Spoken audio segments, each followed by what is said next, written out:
2018년 이 마지막 주일 우리에게 더하여 주시는 하나님의 말씀은 구약성경입니다. 구약성경 열왕기하 6장 1절에서부터 7절까지의 말씀입니다. 구약성경 569쪽입니다.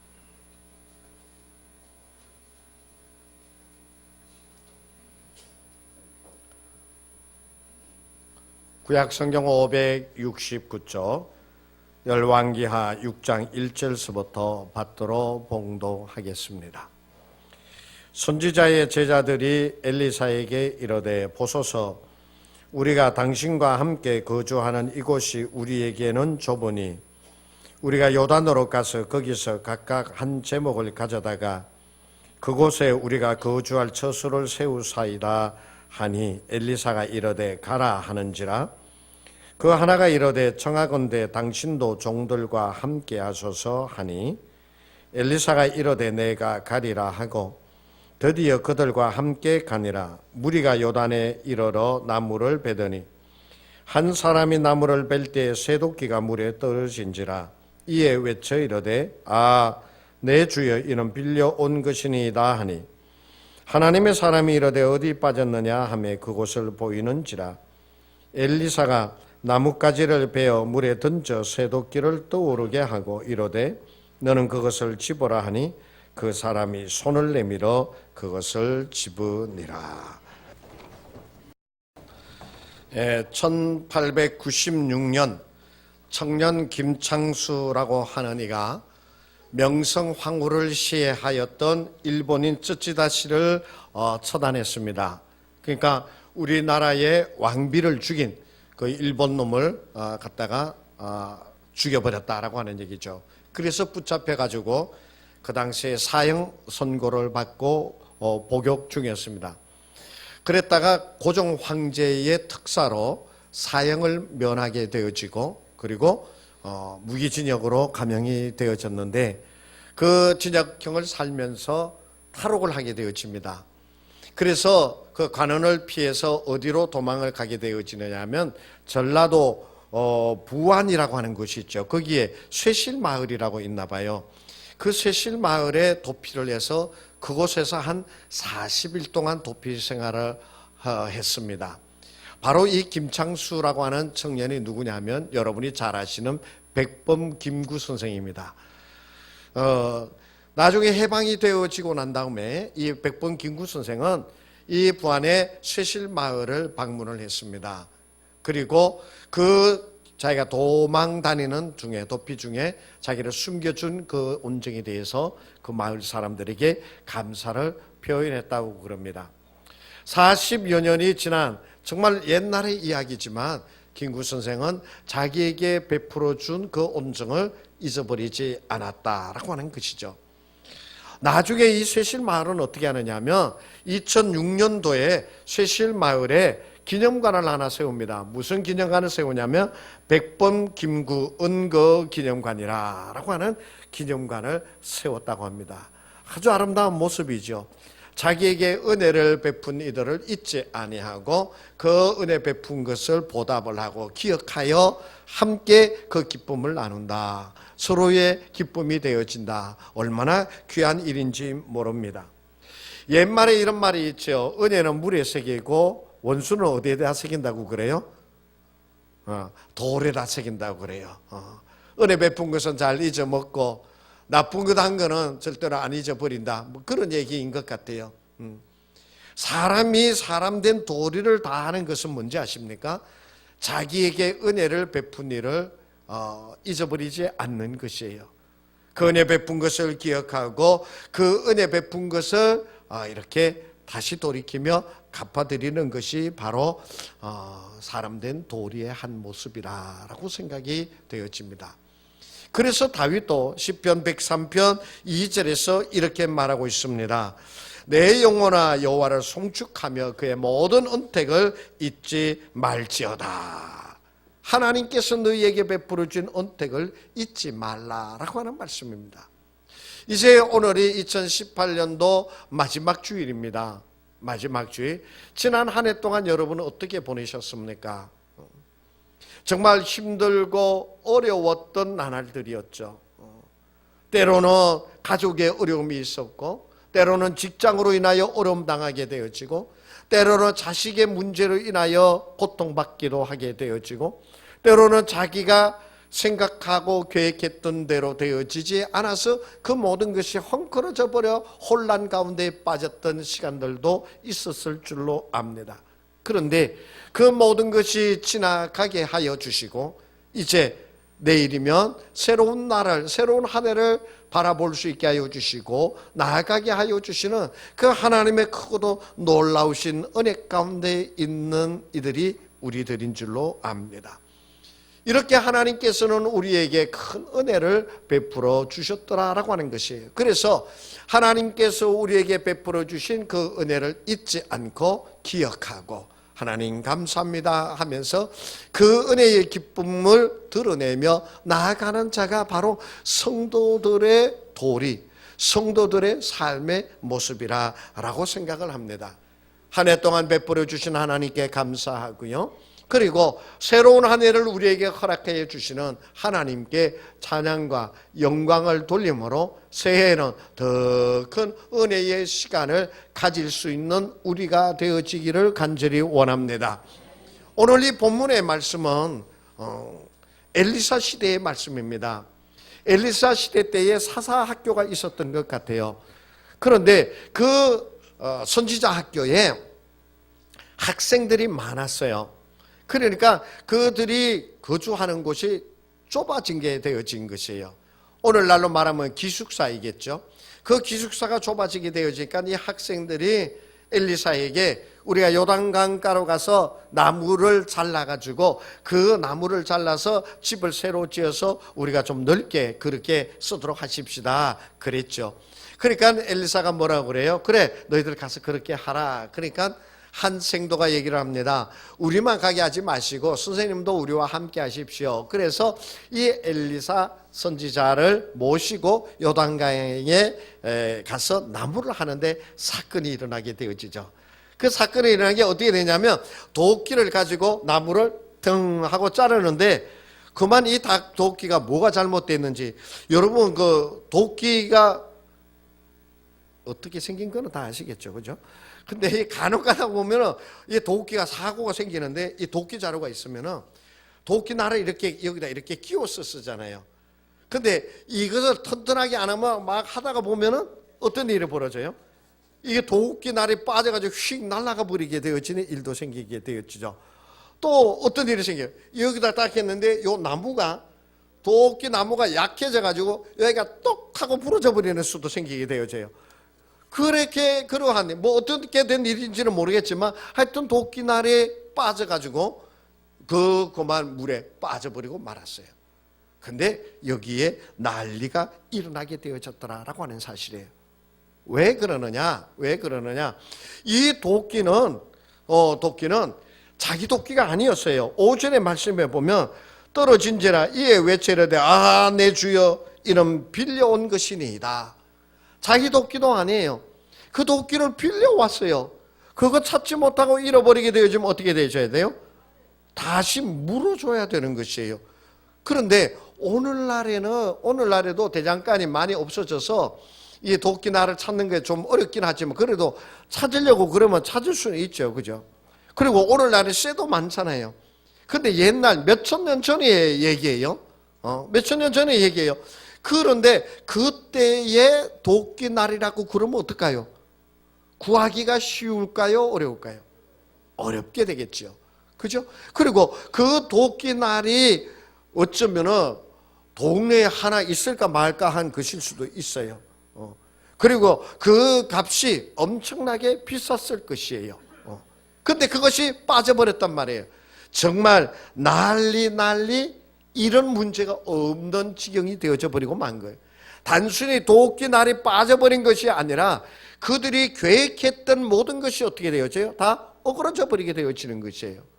나무를 잘라다가 그 나무로 숙소를 크게 지어서 잘 편하게 지내야 되겠다라고 했는데 어떻게 돼요? 도끼날이 빠져버림으로 이 모든 계획한 것이 무산되어져 버리는 거예요. 그들이 수고하고 애썼던 모든 것이 다 하루아침에 무너져버리게 되어지는 일이 바로 이 도끼날이 빠져버린 사건이에요. 그리고 또 경제적으로는 어때요? 그 도끼날을 다시 물어주기 위해는 얼마나 많은 재정이, 돈이 있어야 되겠습니까?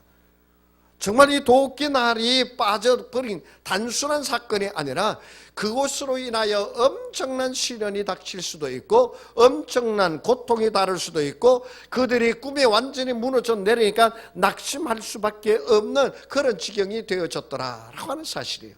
그런데 오늘 성경에 나오는 이 말씀 속에는 엘리사를 통하여서 그 도끼날을 다시 찾게 되어졌다라고 하는 사실이에요. 엘리사가 나뭇가지를 이렇게 해서 웅덩이에 던지니까 그 나뭇가지 끝에 도끼날이 달려서 나왔더라라고 성경에서 말씀해 주고 계십니다. 우리는 정말 이 선지학교 학생들이 엄청난 난관에 봉착했습니다. 그런데 그 난관을 헤쳐나가는 이 모습을 보면서 우리들도 우리 앞에 닥치게 되어지는 정말 말할 수 없는 난관들이 있지요. 힘들고 어려운 일들이 있어요. 내가 계획했던 것이 하루아침에 다 물거품이 되어져 버릴 때가 있어요. 내가 믿고 믿었던 것인데 그게 그만 똑 부러져 가지고 나를 배반해서 나를 더 큰 고통 속에 빠뜨리는 이들도 있어요. 엄청난 경제적인 손실을 입게 되어지는 경우도 생기게 되어져요.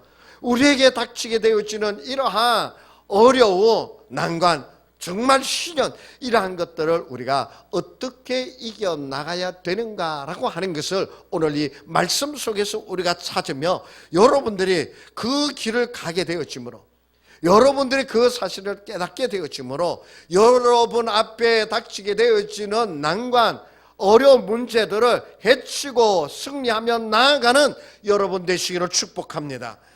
먼저 이들이 무엇을 했느냐 하면 오늘 5절에 나오는 말씀처럼 먼저 주님 앞에 부르짖었습니다. 5절에 나오는 말씀에 보면 나무를 벨 때 쇠도끼가 물에 떨어진지라 이에 외쳐 이르되 내 주여 이것은 빌려온 것이니이다 라고 그랬어요. 여기에 외쳐 이르되 라고 하는 말이 나오는데 이 외쳐 이르되 라고 하는 말이 무슨 말이냐면 하나님 앞에 부르짖어 간구하였다라고 하는 히브리의 뜻을 가지고 있습니다. 그들이 이 도끼날이 빠졌을 때 정말 엄청난 힘든 일을 겪었을 거예요. 여러분, 이 도끼를 딱 잡고 딱 내려치려고 그러겠죠, 그죠? 그랬을 때 이 도끼날이 부러진 것인지 빠진 건지 휙 나갔죠. 그리고서 이것이 빠져나가면서 자기가 딱 해서 동작을 멈췄을 때까지 얼마 걸렸을까요? 몇 초 걸렸을 것 같아요? 한번 해봐요, 손끝에서. 0.1초예요. 0.1초예요. 1초 깁니다, 여러분. 빠져나갔을 때 동작 멈춰 0.1초입니다. 근데 이 0.1초의 짧은 시간 동안에 있잖아요. 얼마나 많은 생각들이 지나가는지 아십니까? 엄청난 일들이 그 순간 머릿속에서 지나갑니다. 제가 전에 얘기를 한번 했듯이 제가 강원도 갔을 때 교통사고 났거든요. 강원도에 겨울에 얼음길이 많잖아요. 그 얼음길을 과속으로 달리다가 차가 이쪽으로 타가다 이쪽에 수로가 있었고 이쪽에는 언덕, 논 밑에 언덕이 한 4, 5m 되는 언덕이 있었어요. 이게 차가 가다가 그 낡은 차, 봉고 낡은 차 타고 탁 가다가 미끄러지니까 이게 수로에 빠져서 탕 앞바퀴가 튀는 거예요. 탁 하고 튀는 거예요. 가속으로 달리다 그래서. 그러니까 이게 차가 휙 날라서 이쪽 언덕이 있는 대로 딱 어디에 딱 멈춰 선 거예요. 여기서부터 탁 튀어가지고 요쪽, 여기 2차선 도로예요. 탁 튀었다가 요렇게 탁 와서 탁 걸렸을 때 요건 몇 초 걸릴까요? 한 5초 걸렸을까요? 그럼 5초 동안 나른 사람 돼요. 0.1초예요. 근데 그 짧은 시간에 얼마나 많은 생각을 내가 한지 아십니까? 그때? 내가 그거를 생생하게 기억합니다. 교회 부임, 강원도 농촌교회 부임한 지 한 달이 좀 지났을 때요. 야, 이 서원교회는 어떻게 되나? 담임 목사 오더니 사고 나서 병원에 입원했더라. 뭐 아니면 뭐 죽었더라. 만약에 그런다 그러면 이 교회는 어떻게 되나? 우리 어머니 늙으셨는데 내가 그래도 장손내라고 나를 얼마나 의지하셨는데 내가 이렇게 되어지면 또 어떻게 되나? 내 목회의 앞날은 어떻게 되어지나? 우리 마누라는 어떻게 되어지나? 우리 애들은 어떻게 되어지나? 제가 지금 꼽은 것만 해도 5가지입니다. 이것이 순간적으로 쫙 펼쳐 쫙 지나가는 것이에요. 여기에 나오는 이 생도가 도끼날이 빠졌을 때 무슨 생각이 들었겠어요? 엄청난 시간을 보낸 거예요. 이거 빌려온 도끼인데, 그러면 이제 집 짓는 것도 다 날아가 버렸네. 그러면 이것을 하기 위해서 내가 얼마나 많은 돈을 또 벌어야 될 것인가? 이 위기의 순간에 이 생도는 제일 먼저 외쳐 가로되 하나님 앞에 기도하는 그 순간을 가졌더라라고 하는 것이, 하나님 앞에 부르짖어 기도하였어요. 어떤 문제가 생겼을 때 이것을 어떻게 생각할 것인가, 누구를 찾아가서 해결할 것인가, 어떤 방법과 계획을 가지고 이 문제를 해결할 것인가, 그게 아니라 어떤 문제가 딱 생겼을 때 맨 먼저 생각나고 기억나고 행동하는 것은 바로 뭐냐? 하나님 앞에 주여 어찌하오리까? 그 기도가 먼저 생각이 나야 되는 거예요. 많은 기도하는 사람들, 신앙이 좋다고 하는 이들, 또 말씀을 많이 안다라고 하는 이들을 살펴보면 이 순간적으로 어려운 위기의 순간에 딱 도착하게 되어지면 신앙을 다 잊어버려요. 그 순간에. 그리고서는 막 어떻게 할까 방방방방 뛰어요. 어쩌다가 제가 신방을 가가지고 왜 새벽기도 나 기도하지? 목사님 머리가 복잡하고 걱정이 돼서 염려가 되니까 기도하는 것조차도 생각이 안 나요. 그래요. 이게 맞는 말입니까? 아니에요. 우리 믿음의 사람은 어떤 문제이든지 간에 제일 먼저 생각이 나는 것은 바로 주님 앞에 엎드리는 그것이에요. 여러분의 생각에서 제일 먼저 떠오르는 생각이 되기를 원합니다. 성도는 먼저 주님 앞에 부르짖을 수 있어야 돼요. 맨 먼저 주님 앞에 부르짖게 되어질 때 하나님께서 닫힌 문을 열어주시고요, 하나님께서 견고한 성을 무너뜨리게 하여 주셔서 정복할 수 있게 하여 주신단 말이에요.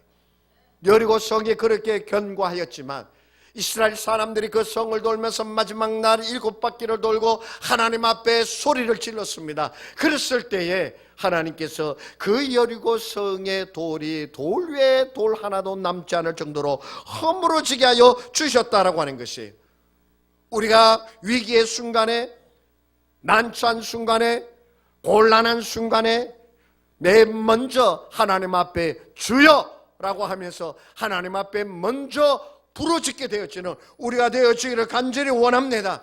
그래서 우리는 찬양하는 거예요. 기도할 수 있는데 왜 염려하십니까? 기도할 수 있는데 왜 염려하십니까? 라고 그렇게 우리가 부르짖게 되어 찬양하게 되어지는 것이에요. 기도는 우리의 생명이 되어지는 것이에요. 기도는 하나님의 지혜를 얻는 바가 되어지는 것이에요. 기도는 하나님의 손길을 가져오게 되어지는 사건이 되어지는 것이에요. 그래서 마태복음 7장 7절에서 말씀하잖아요. 구하라 그리하면 너희에게 주실 것이요, 찾으라 그러면 너희가 찾을 것이요, 두드리라 그러면 너희에게 열릴 것이라고 말씀하고 있잖아요. 문이 열릴 때까지 두드리는 여러분 되시기를 원합니다. 여러분 두 손에 쥘 때까지 찾고 찾는 여러분 되시기를 축복합니다. 주님께서 여러분의 그 간구를 들으시고 하늘문을 여시고 응답하셔서 부어주실 때까지 기도를 멈추지 않는 하나님의 사람 되어주기를 축복합니다. 이것이 바로 믿음의 사람의 특권이에요. 이것이 바로 믿음의 사람이 승리하는 조건이에요. 사람 찾아가는 것 아닙니다. 원망의 소리를 늘어놓는 것이 아니에요. 하나님이 길입니다. 주께서 생명이 되십니다. 주께서 인도자가 되어주시는 것을 기억하시고 어떤 일을 만나든지 간에 먼저 주님 앞에 부르짖는 우리가 되어지기를 간절히 원합니다. 두 번째로 우리가 이 문제를 해결한 모습을 찾아볼 때 무엇을 찾아볼 수 있느냐 하면 믿음의 신앙의 동력자와 함께하였다고 하는 것이에요. 믿음의 신앙의 동력자. 이 믿음과 신앙의 동력자는 굉장히 중요합니다. 왜요? 아무리 똑똑한 사람이라 하더라도 지 혼자 할 수 있는 건 없습니다. 어느 정도까지는 자기 혼자 할 수 있겠지만 옆에서 도와주는 자가 없으면 그 사람 혼자로서는 성공할 수 없습니다. 아무리 힘이 있는 자라 하더라도요, 아무리 힘이 있는 자라 하더라도요, 옆에서 받쳐주는 자가 없으면 그 힘 사라져 버립니다. 아무리 많은 것을 가지고 있다 하더라도요, 옆에서 도와주는 자가 없으면 아무 소용 없습니다. 그래서 예수님께서도 전도를 보낼 때 제자들을 2사람씩 보냈습니다. 사도 바울, 유명한 전도자입니다. 그러나 그 사도 바울도 혼자서 전도 여행 다닌 적 없습니다. 항상 그 옆에 오네시모나 아니면 디모데나 누가나 이러한 이들이 함께 한 것을 우리는 보게 되어집니다. 그래서 우리가 신앙생활을 해나가고 우리가 삶을 살아가는 데 있어서 중요한 것은요, 자기가 아무리 똑똑하다 그래도 믿음의 동력자가 있어야 돼요. 믿음의 동력자가 있어야 된다. 오늘 여기에 말씀 속에서도요, 그 동력자를 찾아봅니다. 사도 생도들이 엘리사에게 얘기합니다. 우리가 가서 나무를 해서 집을 지을까 합니다. 그러니까 가라 하면서 엘리사가 보냅니다. 그런데 한 생도가 얘기를 합니다. 거기 3절이죠. 그 하나가 이르되 청하건대 당신도 종들과 함께 하소서 하니 엘리사가 이르되 내가 가리라 하고. 이 생도가 우리와 같이 가주십시오라고 얘기를 해서 엘리사가 알았다. 그러고 같이 가주었다는 말이에요. 자, 여러분, 오늘 이 도끼가 자루에서 빠져버리는 사건이 일어났는데 만약에 그 자리에 엘리사가 없었다면 결과가 어떻게 되어졌을까요? 도끼날 도저히 찾을 수 없었을 것입니다. 엘리사가 그곳에 있었기 때문에 그 도끼날을 다시 찾아내는 사람이 되어진 것이, 문제가 생길 때뿐만이 아니라, 여러분, 문제가 생길 때뿐만 아니라 언제든지 믿음의 동력자, 신앙의 동력자가 여러분 옆에 늘 함께 하시기를 축복합니다. 그래서 신앙생활은요, 혼자서 교회 왔다 갔다 하면서 신앙생활 하는 건 죄송합니다만 잘하는 거 아닙니다.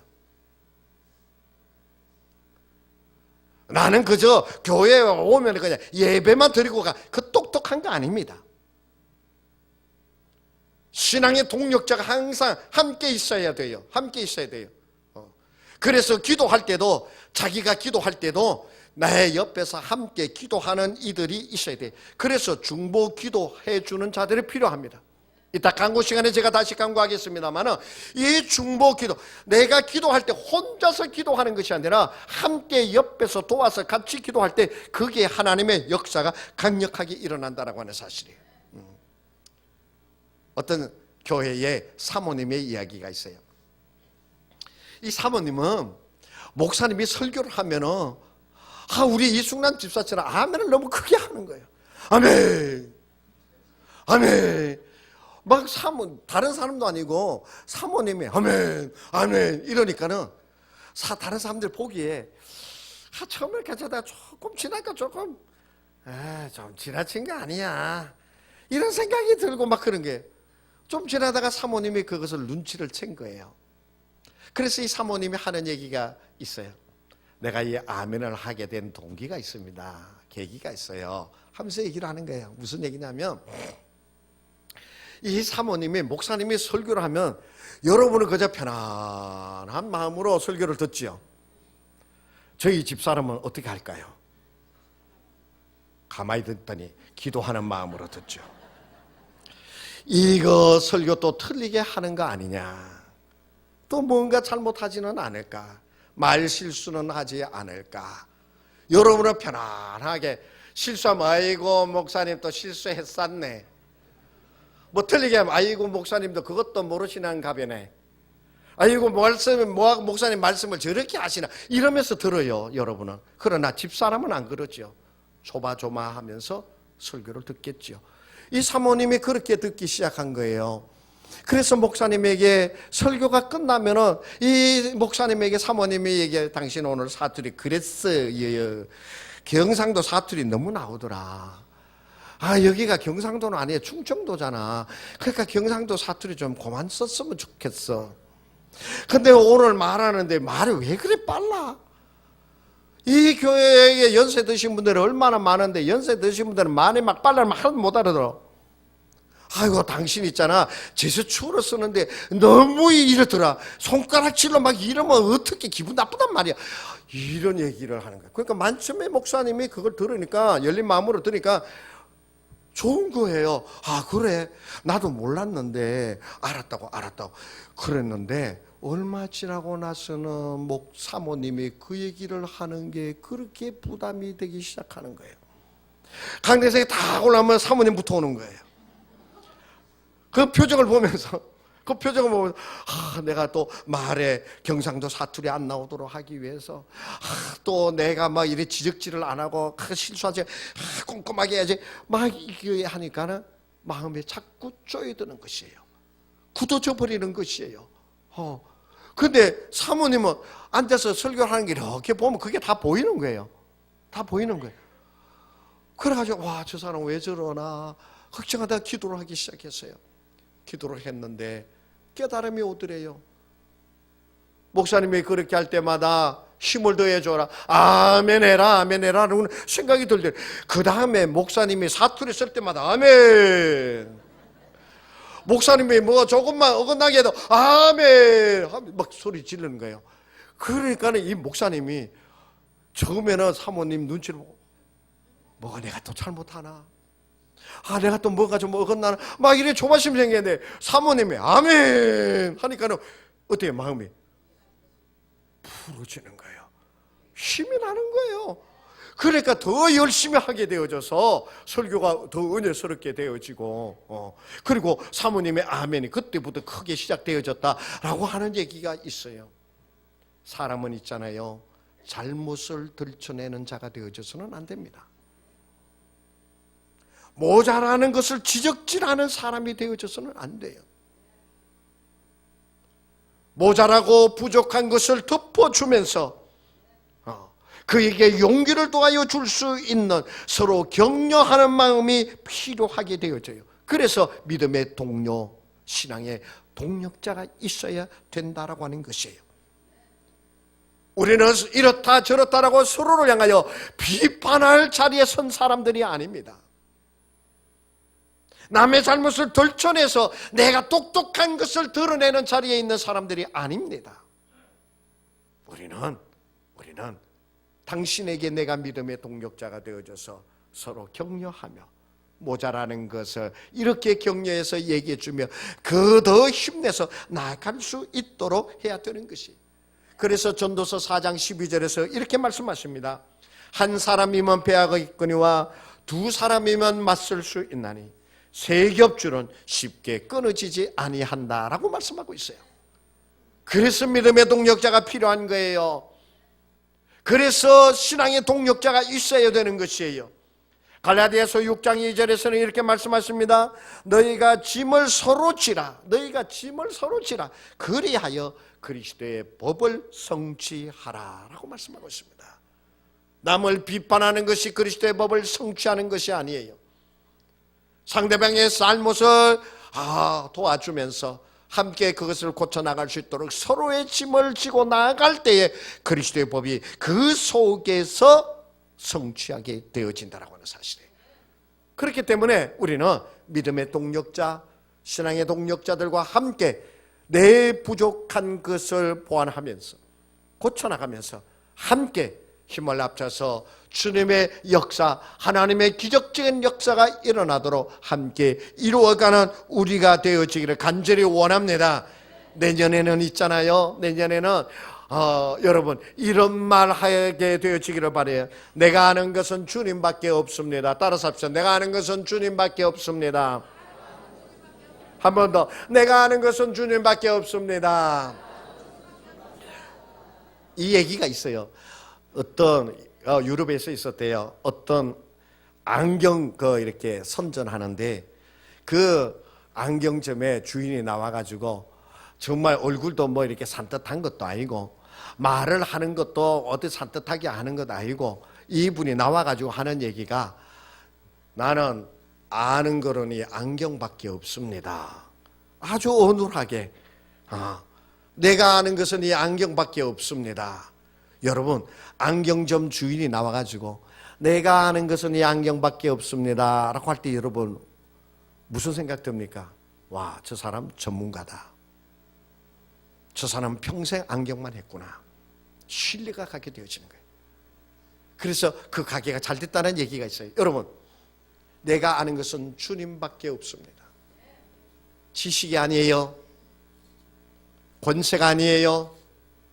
방법이 아니고 사람이 아니에요. 내가 아는 것은 주님밖에 없습니다.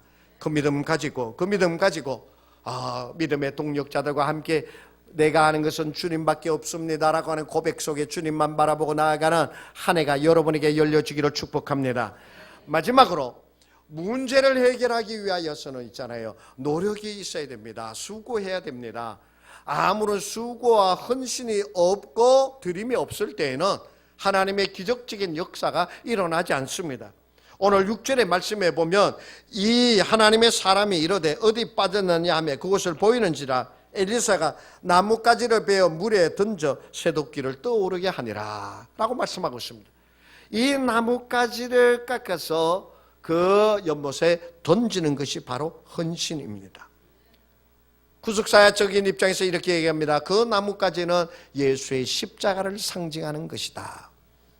이 나뭇가지가 무거운 도끼를 들어 올렸습니다. 예수 그리스도의 십자가로 죄에 빠져있던 우리가 구원함을 받은 자가 되어질 수 있었습니다. 하나님의 역사는 헌신이 있어야 됩니다. 십자가의 헌신이 있어야 돼요. 수고함의 헌신이 있어야 돼요. 드림의 헌신이 있어야 돼요. 어떤 분이 있잖아요, 교회에 나오는데 몸이 그렇게 불편해요. 보는 사람마다 걱정할 수밖에 없는 그런 몸이에요. 그런데도 빠지지 않고 예배 시간마다 와가지고 자기가 앉는 자리에 앉는 거예요. 사람들이 그걸 보고 얘기를 합니다. 몸이 좀 나으시면 나오시지, 날이 좀 풀리면 나오시면 좋을 텐데 그러는 거예요. 조그만 교회였어요. 그러니까 이 몸이 불편하여 나오시는 분이 얘기를 합니다. 내가 불편해도 이렇게 나오는 것은 내가 빠지면 내 자리에 얼마 되지 않는 교회에 얼마 되지 않는 교인들이 앉은 그 자리에 내 자리가 비기 때문에, 휑하니 보기 싫기 때문에 내가 그 자리를 메꾸러 나오는 거예요. 이게 헌신입니다. 헌신이 큰 게 아니에요. 이게 헌신입니다. 이게 헌신이에요. 우리가 지금 삼박자 교육을 하고 있습니다. 삼박자 교육을 하기 위하여 교육자들은 날마다 모여가지고 어떻게 하면 좀 더 우리 가정에서 삼박자 교육이 이루어질 수 있게 할 것인가 연구하며, 또 잘 모르기 때문에 시행착오도 저지르면서 우리 교인들이 어떻게 가정에서 이 삼박자 신앙교육을 이루어 나갈 수 있을 것인가 끊임없이 생각하면서 자료를 찾고 그것을 만들어냅니다. 그런데 여러분들이 그것을 이행하며 나가려고 하니까 너무 쑥스럽지요. 안 해보니까 어렵지요. 아는 게 없지요. 하는 방법도 잘 모르겠지요. 너무 어려울 거예요. 그런데 있잖아요, 헌신은 뭔지 아십니까? 그 어려운 것을 수행하여 나가는 그 모습이 바로 헌신입니다. 그것이 헌신이에요. 아무리 교육자들이 막 얘기를 해도 하나도 움직이지 않는다. 죄송합니다마는 헌신은 어디다 갖다 두셨는지요? 하나님의 말씀의 교육의 중요함을 깨달아서 그것을 가르쳐 얘기할 때에 나는 힘들고 어렵고 쑥스럽고 안 해도 우리 애들 잘 컸는데 안 해도 우리 애들 잘하고 있는데 그렇지만 그것을 순종하기 위하여 시간을 내고 마음을 쓰고 자녀들 앞에서 말을 하는 것도 좀 조심을 하고 자기가 신앙의 모습으로 살아가기 위하여 또 조심하고, 이것이 바로 헌신이에요. 그 헌신의 역사가 있을 때에 하나님의 귀한 역사가 그를 통하여 일어나게 되어진다라고 하는 사실입니다. 헌신하는 것이 그렇게 쉬운 건 아니에요. 어렵지만 그것을 이루며 나아가고자 할 때, 쑥스럽고 모자라지만 하나하나 감당하며 나아가고자 할 때 그 속에 하나님의 귀한 역사가 새도끼가 떠오르게 되어지는 하나님의 귀한 역사가 일어날 줄로 믿습니다. 말씀을 마칩니다. 2018년도 하나님의 은혜 가운데 한 해가 지나갑니다. 이제 2019년이 우리 앞에 펼쳐집니다. 많은 이들이 얘기를 합니다. 내년은 더 어려울 것이다 라고 하는 얘기를 합니다. 아마 많은 성도 여러분들이 그 어려움에 직면하게 되어질 것입니다. 먼저 기도하십시오. 그리고 기도의 동력자를 구하십시오. 신앙의 동력자와 함께 기도하며 나아가며 헌신할 때에 하나님의 귀한 역사가 여러분의 것이 되어질 것입니다. 기도합니다. 하나님 아버지, 우리에게 2019년 허락하여 주심을 감사드립니다. 이제 하나님의 귀한 역사를 이루어가는 한 해가 될 수 있도록 우리를 이끌어 주시옵소서. 예수님의 이름으로 기도하옵나이다. 아멘.